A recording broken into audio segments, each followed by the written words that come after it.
Hello everyone, my name is Rishabh Kumar Srivastava and today we are going to discuss the Bohr atomic model. Bohr atomic model. Till 19th century जो ज़्यादातर scientist थे वो believe करते थे कि universe में जो भी चीज़ें देखते हैं, प्लैनेट्स हो गया, टेबल हो गया, चेयर हो गया, पेन पेंसिल, जो भी चीज़ देखते हैं वो सब जो होते हैं एटम से मिलकर बने होते हैं, है ना। स्मॉल यूनिट एटम से बने होते हैं। लेकिन हम जानते तो थे एटम से बने होते हैं, लेकिन हम एटम के स्ट्रक्चर के बारे में कुछ भी नहीं जानते थे, है ना। तो एक सिलसिला चालू हुआ एटम के स्ट्रक्चर को फाइंड करने के बारे में। तो इसी सीक्वेंस में बहुत सारे साइंटिस्ट हैं, उसी में से जो सबसे पहले थे वो थे हमारे जे थॉमसन।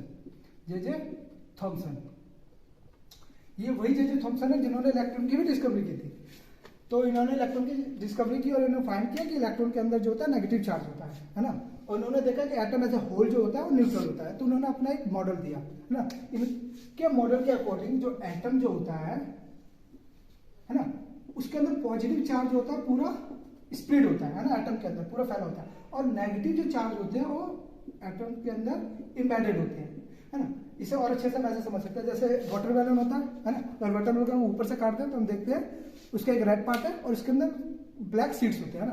तो इनके मॉडल के अकॉर्डिंग देखें तो जो वाटरमेलन का जो रेड पार्ट है वो तो पॉजिटिव रिप्रेजेंट कर रहा है, और जो ब्लैक सीड्स है वो हमारे होते हैं इलेक्ट्रॉन्स, है ना। तो उनका मॉडल कुछ ऐसा था।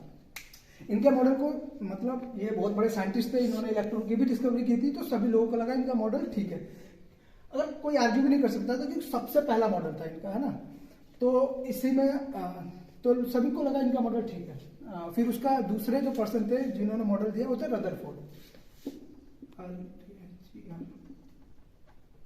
रदरफोर्ड का ही मानना था कि जो जे थॉमसन ने जो मॉडल दिया वो करेक्ट है पूरी तरीके से, बट वो उसका एक्सपेरिमेंटल प्रूफ चाहते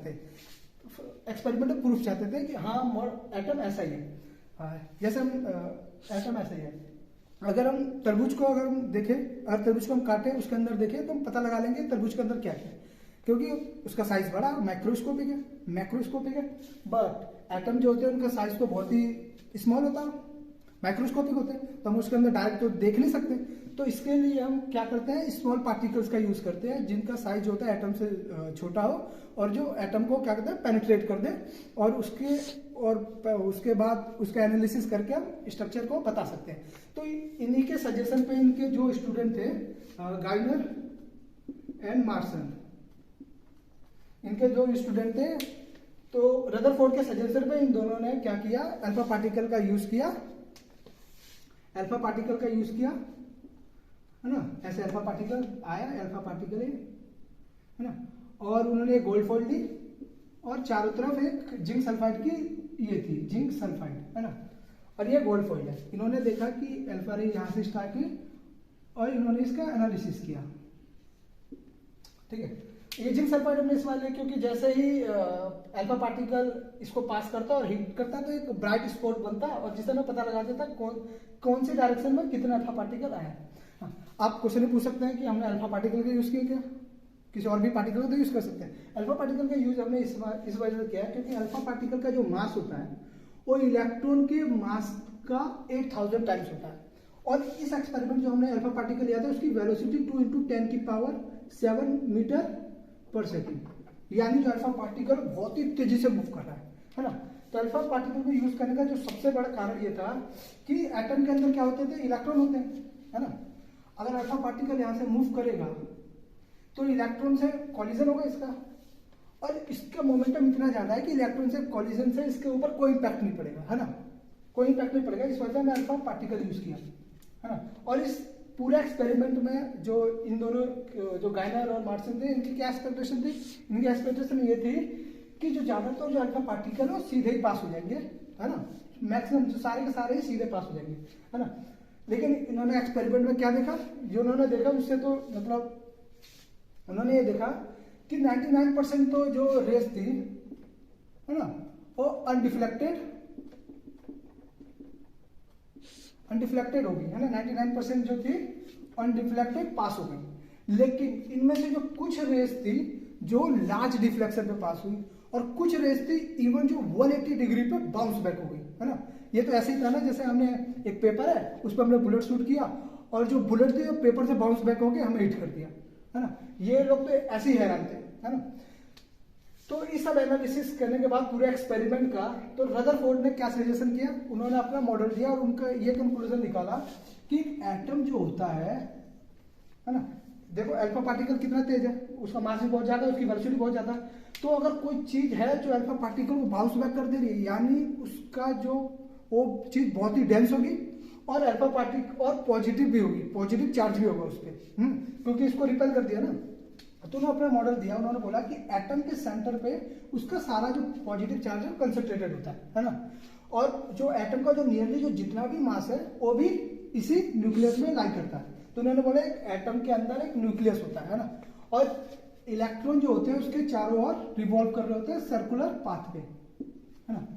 उन्होंने सर्कुलर पाथ क्यों बोला, क्योंकि जे थॉमसन के मॉडल के अकॉर्डिंग तो जो इलेक्ट्रॉन थे एम्बेडेड थे, लेकिन इस मॉडल में वो सर्कुलर पाथ पे मूव कर रहे होंगे। क्यों, अगर इलेक्ट्रॉन रेस्ट पे होता तो न्यूक्लियर फोर्स, न्यूक्लियस जो होता है इस पे फोर्स लगाता, कूलम फोर्स, और जो ये सेंटर तक अट्रैक्ट हो जाता है ना, लेकिन सेंटर तक अट्रैक्ट हो जाता। बट इसको बैलेंस करने के लिए उन्होंने माना कि जो इलेक्ट्रॉन जो सर्कुलर पाथ में मूव कर रहा है, जिसको सर्कुलर पाथ में मूव करने की वजह से उसका एक सेंट्रीपिटल फोर्स है जो इस कूलम फोर्स को बैलेंस कर रहा है, जिसके वजह से इलेक्ट्रॉन जो है सर्कुलर पाथ में मूव कर पा रहा है। इस मॉडल में उन्होंने इलेक्ट्रॉन की एनर्जी, उसके ऑर्बिट का साइज, इसके बारे में कुछ नहीं बताया था, उन्होंने अपना मॉडल दे दिया। इनका मॉडल जो है न्यूटन थ्योरी, कूलम लॉ के अकॉर्डिंग 100% करेक्ट था। बट क्लासिकल मैकेनिक्स में एक और थ्योरी है जिसे हम कहते हैं इलेक्ट्रोमैग्नेटिक थ्योरी। उस थ्योरी के अकॉर्डिंग अगर कोई भी चार्ज एक्सीलरेशन में है तो रेडिएशन को एमिट करता है, रेडिएशन यानी एनर्जी को एमिट करता है। तो अगर इलेक्ट्रॉन एक सर्कुलर पाथ पे मूव कर रहा है, हम जानते हैं कि कोई चीज सर्कुलर पाथ पे मूव करती है तो उसका मोशन जो होता है वो एक्सेलरेटेड होता है। तो अगर इलेक्ट्रॉन सर्कुलर पाथ पे मूव कर रहा है तो उसका मोशन एक्सेलरेटेड है। अगर मोशन एक्सेलरेटेड है तो इलेक्ट्रॉन जो है एनर्जी लॉस करेगा, और अगर इलेक्ट्रॉन एनर्जी लॉस करेगा तो फ्रैक्शन ऑफ सेकंड में आके न्यूक्लियस का कोलैप्स हो जाएगा। तो इसका मतलब एटम जो है अनस्टेबल है। बट हम तो यूनिवर्स में देखते हैं एटम एग्जिस्ट करते हैं, मैं, आप, ये बोर्ड, सब चीज तो एग्जिस्ट करती है ना, यानी एटम तो स्टेबल है। तो यानी इस थ्योरी में कुछ गलत है। अब इस थ्योरी को करेक्ट करने के लिए जो तीसरे जो साइंटिस्ट आए होते हैं बोर। बोर जो थे इन्होंने क्लासिकल मैकेनिक्स और क्वांटम थ्योरी दोनों का यूज करके अपना मॉडल दिया। तो इनके मॉडल को हम कुछ पोस्टुलेट से समझेंगे। उन्होंने अपना सबसे पहला पोस्टुलेट दिया, उन्होंने बोला कि एटम जो होता है ना, उन्होंने भी माना कि एटम क्या एक न्यूक्लियस होता है, और इलेक्ट्रॉन जो होते हैं एटम के चारों अराउंड एक फिक्स ऑर्बिट में मूव करते हैं, फिक्स ऑर्बिट पे मूव करते हैं, है ना, फिक्स ऑर्बिट पे मूव करते हैं, जिन्होंने इनका नाम दिया स्टेशनरी स्टेट्स। उन्होंने बोला कि इलेक्ट्रॉन जो होता है सिर्फ इन्हीं ऑर्बिट पे मूव कर सकते हैं, इनके बीच में इलेक्ट्रॉन मूव नहीं कर सकता, एग्जिस्ट नहीं कर सकता। और उन्होंने बोला कि इलेक्ट्रॉन जब इन ऑर्बिट्स में मूव करता है तो कोई भी रेडिएशन एमिट नहीं करता है, उसकी एनर्जी जो होती है कांस्टेंट होती है। तो अगर इलेक्ट्रॉन इस रिवॉल्व कर रहा है तो इस कोई भी एनर्जी एमिट नहीं करेगा, कोई भी एनर्जी एमिट नहीं करेगा तो कोई भी एनर्जी का लॉस नहीं होगा, और कोई भी एनर्जी का लॉस नहीं होगा तो न्यूक्लियस आगे कोलैप्स नहीं होगा। तो यस, दिस मॉडल में जो कमी थी उन्होंने इस मॉडल में पूरा किया, और एटम जो है इस मॉडल के अकॉर्डिंग स्टेबल था। उन्होंने ये पहला पोस्टुलेट हो गया। अब उन्होंने अपना दूसरा पोस्टुलेट दिया। दूसरा पोस्टुलेट ये कहता है कि इलेक्ट्रॉन जो थे ये उन्हीं ऑर्बिट में रिवॉल्व कर सकते थे, है ना। अभी तो हमने बता दिया इलेक्ट्रॉन जो है डिस्क्रीट लेवल में मूव करके, लेकिन क्यों, तो उन्होंने उसके लिए अपना दूसरा पोस्टुलेट दिया। उन्होंने दूसरा पोस्टुलेट ये दिया कि इलेक्ट्रॉन उन्हीं ऑर्बिट में मूव करेंगे जिस ऑर्बिट के लिए उस इलेक्ट्रॉन का एंगुलर मोमेंटम जो है वो integral multiple of oh h cut by 2 pi, इसका इंटीग्रल मल्टीपल ऑफ यानी एन एच बाय 2 पाई, मतलब एंगुलर इलेक्ट्रॉन का angular momentum h by 2 pi होगा, या फिर 2h बाय 2 पाई हो सकता है, 3h बाय 2 पाई हो सकता है, या फिर 4h बाय 2 पाई हो सकता है। कोई फ्रैक्शन नंबर नहीं हो सकता, 0.5 अपॉन में 2 ये नहीं हो सकता, है ना। हमेशा इंटीग्रल मल्टीपल होगा h बाय 2 पाई का, where h is the Planck constant, है ना। तो उन्होंने अपना ये बताया, तो इन्होंने बताया कि जो एंगुलर मोमेंटम कंजर्वेशन। अब सेकंड पोस्टुलेट का यूज करके हम जो होते हैं इन एनर्जी जो स्टेट्स है, एनर्जी लेवल्स है, इनकी एनर्जी फाइंड कर सकते हैं। तो हम कैसे फाइंड कर सकते हैं, अगर इलेक्ट्रॉन यहाँ पे मूव कर रहा है ना, मूव कर रहा है, तो हम जानते हैं कि इसका जो सेंट्रीपिटल फोर्स है उसके कूलम फोर्स को बैलेंस कर रहा है ना, कूलम फोर्स को बैलेंस कर रहा है। तो सेंट्रीपिटल फोर्स क्या होता है, mv² बाय r, और कूलम फोर्स होता है E square by 4 pi epsilon naught are square.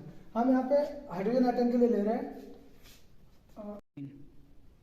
हाँ, जैसे हमने सेंट्रीपिटल फोर्स जो था कूलम्ब फोर्स से बैलेंस हो जाएगा, तो हमारे पास ये एक्सप्रेशन आएगा। तो हम ये हो गया, इसे हम इक्वेशन फर्स्ट दे देते हैं। और यहाँ से हमने देखा कि एंगुलर मोमेंटम ऊपर से हमारा h/2π, हम फर्स्ट ऑर्बिट के लिए ले रहे हैं अभी के लिए। और L क्या होता है, एंगुलर मोमेंटम क्या होता है, mvr अपोन में h/2π। अगर इस एक्सप्रेशन को हम यहाँ लें, अगर हम ऊपर नीचे m से मल्टीप्लाई कर दें और r से मल्टीप्लाई कर दें ऊपर नीचे, तो m n² r हो जाएगा। हमने ऊपर भी m से किया, नीचे भी m किया, तो n² हो गया, r से किया, नीचे भी r से किया, ठीक है। और ये हो गया e square 4 pi epsilon naught are square. अगर हम इस r से ये r काट सकते हैं और वो लिख सकते हैं mvr का स्क्वायर अपोन में mr और e square 4 pi epsilon not, ठीक है। हम mvr की जगह यूज करेंगे ये वाला एक्सप्रेशन। तो हमारा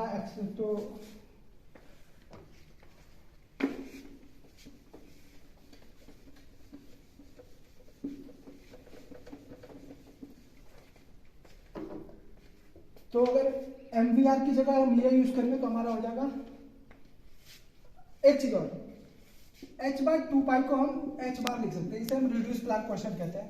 तो इसको जगह हम सीधा h बार लिख सकते हैं, है ना। तो इसका यूज करेंगे तो ये हो जाएगा n h बार, है ना, यहाँ पे n भी है, ठीक है। तो लिख देंगे हम n h बार का square mr e square 4 pi epsilon not.